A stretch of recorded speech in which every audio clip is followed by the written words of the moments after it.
Star Trek. Khan retcons Exile story with new revelations.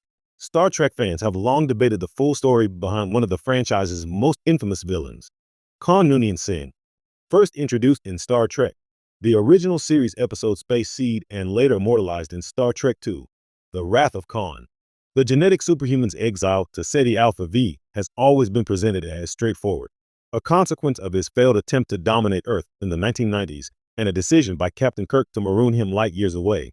But recent revelations from Star Trek's creative team are now retconning this classic tale, revealing layers of intrigue that completely reshape Khan's motivations and the universe he inhabits. According to interviews with the writers of the upcoming Star Trek novels and supplemental material, Khan's exile was far from simply a punitive measure.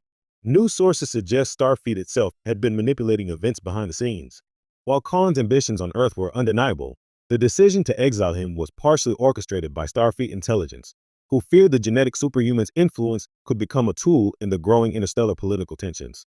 In essence, Khan was both a threat and a pawn, a living experiment for Starfleet's own strategic ends. This revelation reframes the story of Space Seed entirely.